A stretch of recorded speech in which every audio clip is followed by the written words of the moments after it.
પણ બધા જુદા છે છતાં આપણી હથેળી કેટલી સરસ લાગે છે. તમે વિચારો, એક આંગળી ન હોય તો કેવી લાગે? આ 5 ભેગા છે ને માટે જ આ હથેળી આટલી સુંદર લાગે છે. એવી રીતે પરિવારમાં પણ બધા ભેગા હોય ને તો જ એ પરિવાર પરિવાર કહેવાય છે. માફ કરતા શીખીએ સૌથી પહેલા, અને આપણા સંતાનોને પણ માફ કરતા શીખવીએ. મોટા ભાગની મમ્મીઓને મેં જોઈ છે કે સંતાનોની હાજરીમાં દાદી વિશે, કાકી વિશે, ફોઈ વિશે ચર્ચા કરે છે. ન કરો. હમણાં કહ્યું ને કે સ્પષ્ટ વક્તા છે, હું બધાને સાચે કહું છું આ વાત. ન કરો તમારા સંતાનની હાજરીમાં. તમારે માટે સાસુ હશે, તમારા સંતાન માટે દાદી છે. આ કદી નહીં ભૂલતા. તમને ભલે સાસુ લાગે, તમારા સંતાન માટે તો એ ગ્રેન્ડમધર છે, વાલી છે, ખૂબ વાલી છે. અને દાદી માટે એ ગ્રેન્ડ ચાઇલ્ડ છે, તમે ભલે એના માટે વહુઓ. સો ફોર ધેમ એમની રિલેશનશિપ જુદી છે ને તમારી રિલેશનશિપ જુદી છે, એને મિક્સ નહીં કરો. હમણાંથી મેં બહુ જોયું છે કે છોકરાઓ ઇંગ્લિશ મીડિયમની શાળામાં ભણવા જાય, પછી દાદી જો સાથે ફોર્ચ્યુનેટલી સદનસીબે રહેતા હોય એને વાર્તા કહે તો દાદી એમ કે એક હતો પોપટ, એટલે મમ્મી દોડતી આવે કે પોપટ નહીં કહેવાનું, સ્કૂલમાંથી શીખવાડ્યું છે પેરેટ કહેવાનું, તમારે ગુજરાતીમાં એની સાથે વાત નહીં કરવાની, આવું શીખવાડ્યું. જો આપણા મૂળ ખોવાઈ જશે ને તો આપણી પાંખોનો કોઈ અર્થ નહીં રહે, કારણ કે પાછા ક્યાં આવીશું? આપણી ભાષા, આપણા સંસ્કાર, આપણી સંસ્કૃતિ એ ગ્રેન્ડ પેરેન્ટ્સ દ્વારા જ બાળકો સુધી આવશે. નાનું 3 વર્ષનું બાળક ઘરમાં દાદા દાદી હોય ને તો શ્લોક બોલતા શીખી જાય, અને તમને ખબર ન પડે કે ક્યારે શીખી ગયું.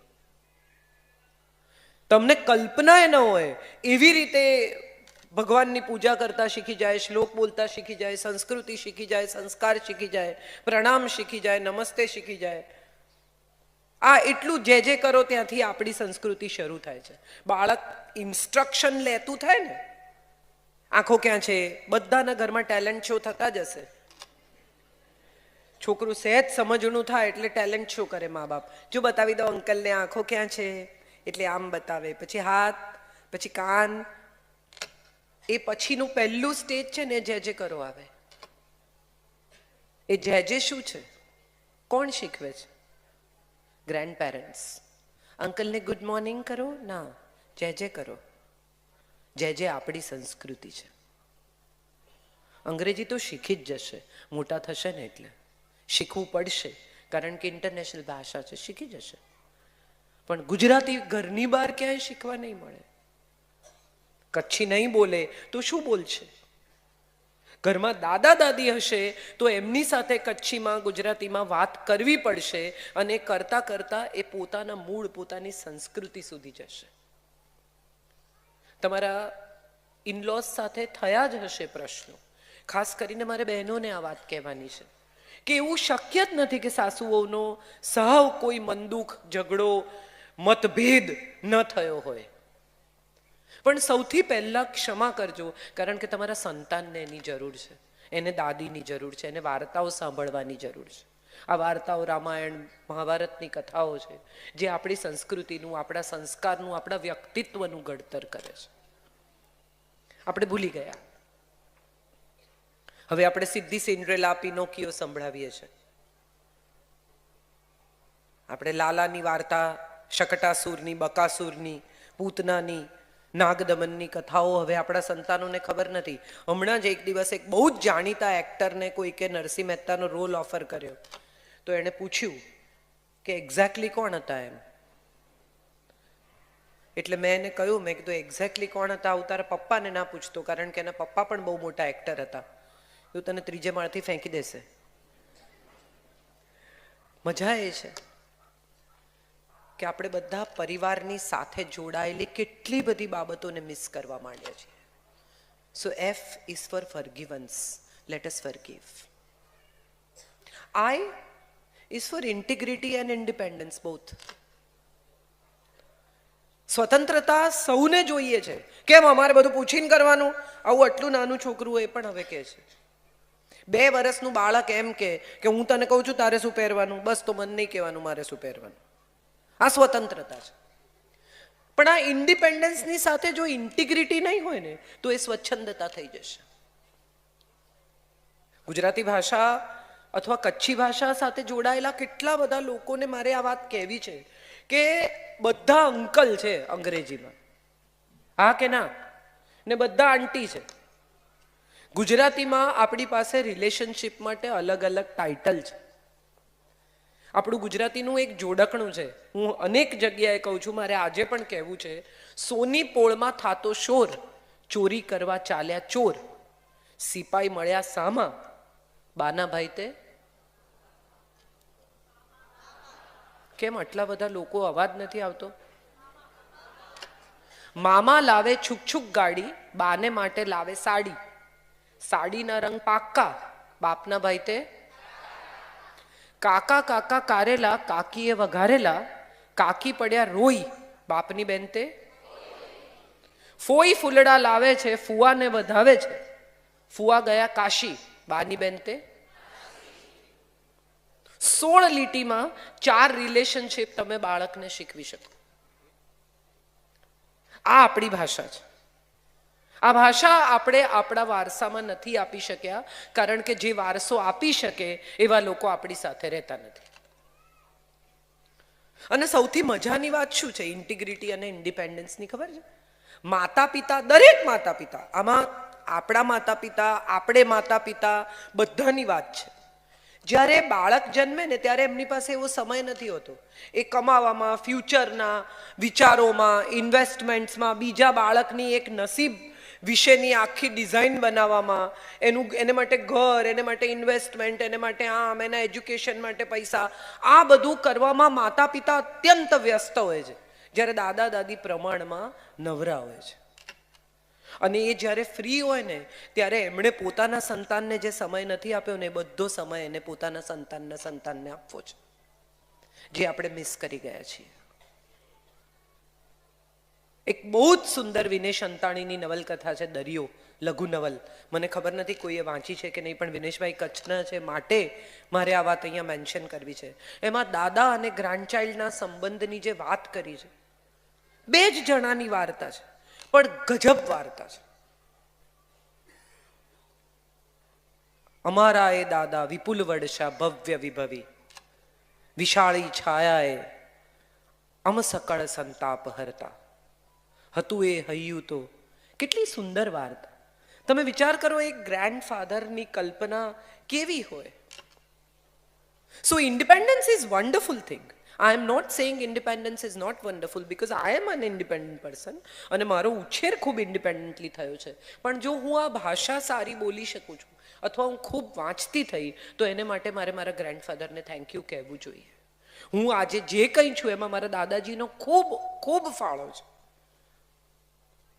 સો આપણે બધા આ વાત સમજવી જોઈએ કે એક પરિવારનું ઇન્ટિગ્રેશન પણ એટલું જ મહત્વનું છે જેટલી એક વ્યક્તિના ઇન્ડિપેન્ડન્સનું મહત્વ છે. એકલો સ્વતંત્ર માણસ શું કરશે? આપણે આ જે ઇન્ડિપેન્ડન્સ અને ઇન્ટિગ્રિટીનું પ્રમાણ છે ને એને ગૂંચવી કાઢ્યું છે.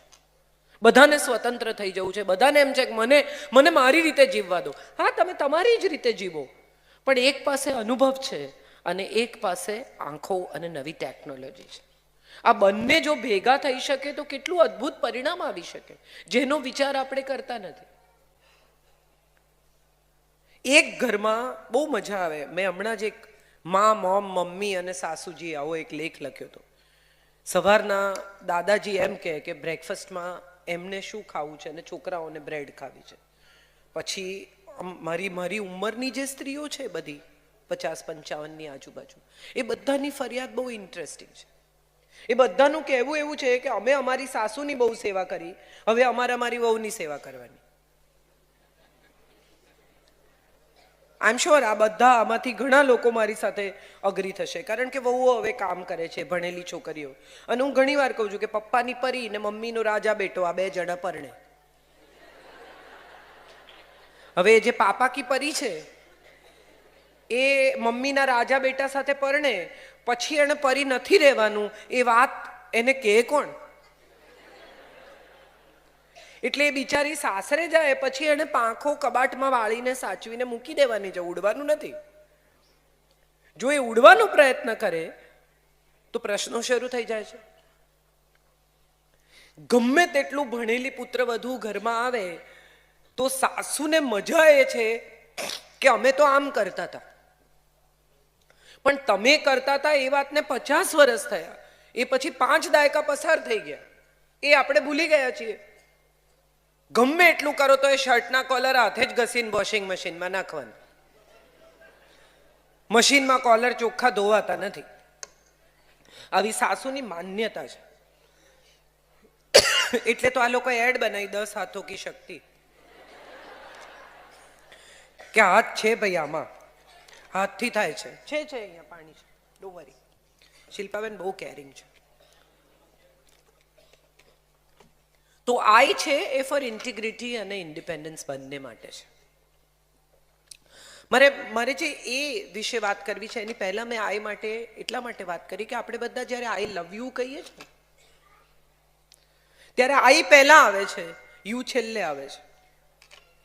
I love my family, I capital, I love my family. હું, મારી વાત એ છે ને, એ એક્સેપ્ટન્સનો છે. જો સ્વીકારશો ને તો જ ઇન્ટિગ્રિટી આવશે. બધા જુદા છે, મેં કહ્યું ને 5 આંગળી જુદી છે. કરોડો લોકો, 8 અબજ લોકો આ દેશમાં છે, આ દુનિયામાં છે. 8 અબજ લોકોની ફિંગરપ્રિન્ટ્સ અલગ છે. એનો અર્થ શું થયો? કે 8 અબજના મગજ અલગ છે.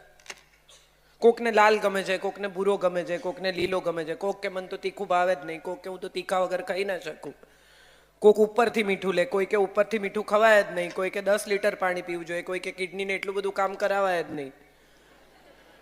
અને એમાં સૌથી વધારે મજા કોવિડમાં આવેલી.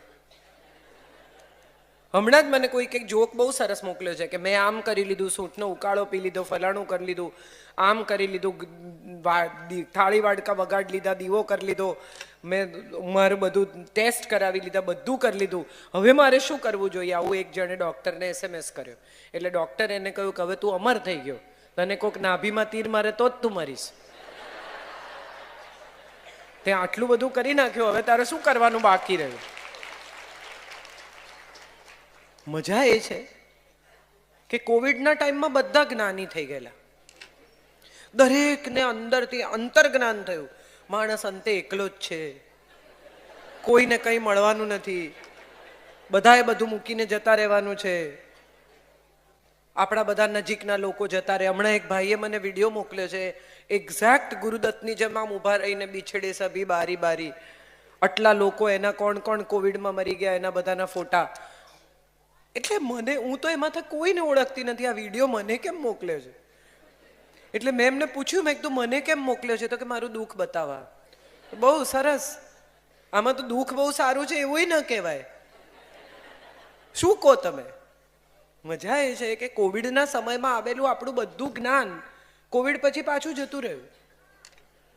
આપણને બધાને એમ હતું કે અંતે તો બધાએ ફેમિલીની સાથે જ રહેવાનું છે.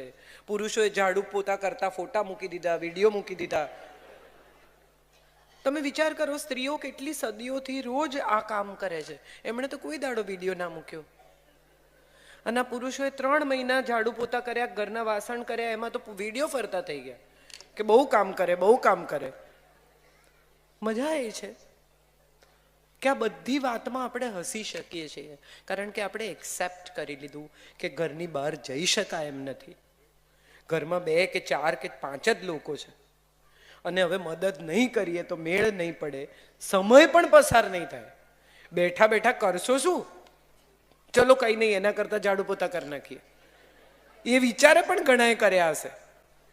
મજા એ છે કે આ એક્સેપ્ટન્સ કોવિડના ટાઈમમાં કેવું આવી ગયું. એટલે સમય ખરાબ હોય, પરિસ્થિતિ ગૂંચવાય, પ્રશ્નો આવે, ત્યારે આપણે બધા ભેગા થઈ જઈએ, ત્યારે આપણું જ્ઞાન જાગી જાય છે, ત્યારે આપણને બધી સમજણ આવી જાય છે, ત્યારે આપણે બહુ જ બુદ્ધિશાળી બની જઈએ છીએ, ત્યારે આપણને અંતર્જ્ઞાન થાય છે, ફિલોસોફિકલ થઈ જઈએ છીએ. અને જેવી પેલી પરિસ્થિતિ કે મુસીબત જતી રહે એટલે આપણે હતા ત્યાંના ત્યાં. એક્સેપ્ટન્સ પરિસ્થિતિનું, માણસનું અને આપણું પોતાનું, આ 3 બહુ જ જુદા લેવલ પર છે. આ 3 લેયર છે. પહેલા તમે સ્વીકારી લો મારામાં શું પ્રોબ્લેમ છે. મને એક ભાઈએ હમણાં વચ્ચે એકવાર પૂછેલું કે કોઈ કહે નહીં તમે ગુસ્સે થતા હશો, એટલે મેં કીધું 24 કલાક મારી સાથે રહો તો હું કેટલી વાર ગુસ્સે થાઉં છું એ તમને બતાવું. યસ, આઈ એમ શોર્ટ ટેમ્પર, સ્વીકારી લો. તમારી નબળાઈ તમે સ્વીકારશો તો તમે સુધારી શકશો. મારી નબળાઈ છે, હા હું શોર્ટ ટેમ્પર છું, આ મારી નબળાઈ છે, તો મારે પહેલા હું તો સ્વીકારું, પછી તમને કહું. Acceptance at my own level, acceptance at your level. તમે આવા જ છો. સંજય સાથે મારે પિક્ચર જોવા જવાનું હોય તો એવું નક્કી જ હોય કે જો 6 વાગ્યાનો શો હોય તો હું એને એમ કહું 4 વાગ્યાનો શો છે, તો અમે માંડ 6 વાગે ટાઇટલ ચાલતા હોય ત્યારે પહોંચીએ. કેમ કે એક તો એ મારી સાથે પરાણે આવે, બીજા એના પોતાના ઇશ્યુઝ હોય, બધા સલટાવીને આવે. હવે આ વસ્તુ વિશે લગ્નના 30 વર્ષે મારે ફરિયાદ કરવી છે કે એવું નક્કી કરી લેવું છે કે આવો જ છે, પિક્ચર આપણે એકલા જ જોવાનું, એની જોડ નહીં જવાનું. આ આપણે નક્કી કરી લેવાનું. દર વખતે એક જ વિષય પર કેટલી વાર ઝઘડીએ. પતિ પત્ની બહુ જ આ જોક બહુ ચાલે છે કે પત્નીને આગલા દિવસે કહી દેવાનું તૈયાર થઈ જજે તો કાલે લગ્નમાં જવાય. આવો જોક બધા બહુ ચલાવે છે, પણ ખરેખર તમને કહું કે પત્ની કેટલું બધું પતાવીને પછી જતી હોય છે. એને તૈયાર થતા વાર લાગે છે, કારણ કે ઘરમાં જો મમ્મી પપ્પા હોય તો એની રસોઈ કરવાની, ઘર બંધ કરવાનું, દૂધ ગરમ કરવાનું, દૂધ ફ્રીજમાં મૂકવાનું, બારણા બંધ કરવાના, બારીઓ બંધ કરવાની, બિલાડી દૂધ ના પી જાય એની વ્યવસ્થા કરવાની, આવતીકાલની થેલી લટકાવવાની, આ બધું કરીને નીકળે છે. એ માત્ર તૈયાર થવામાં વાર નથી લગાડતી, એ ઘરની જવાબદારીઓ પૂરી કરવામાં વાર લગાડે છે. એ વાત આપણે ભૂલી ગયા છીએ અને એની જોક બનાવી દીધી છે કે પત્ની બહુ વારે તૈયાર થાય. પતિ ઓફિસથી આવ્યો હોય ત્યારે એનો સૂટ પ્રેસ કરીને રાખ્યો છે એમણે તો અંદર જઈને મોઢું ધોઈને સૂટ પહેરી લેવાનો છે, એ સિવાય કંઈ ખાસ કરવાનું છે નહીં. આને તો બધાનું પતાવીને નીકળવાનું છે, માટે એને વાર લાગે છે. એ વાતનું એક્સેપ્ટન્સ આપણે કરવું જોઈએ. એક સ્ત્રીને કેટલું બધું યાદ રહે છે એવું કોઈ દિવસ કોઈએ વિચાર્યું છે કે કોણ શું ખાશે, શું નહીં ખાય? અને નાની વસ્તુ, ફોન કોઈનો આવ્યો તો ને કહેવાનું જો એ ભૂલી જાય તો એ વિશે કેટલો મોટો ઇશ્યુ થઈ જાય. બધું ભૂલી જાય છે, લિપસ્ટિક લગાડવાનું ભૂલાય છે. ત્યારે એક વાર એવો સવાલ થાય કે આવું આપણે જેને કહીએ છે એ ગૃહિણી છે. આખું ગૃહ જેનું ઋણી છે ને એ ગૃહિણી છે સાહેબ.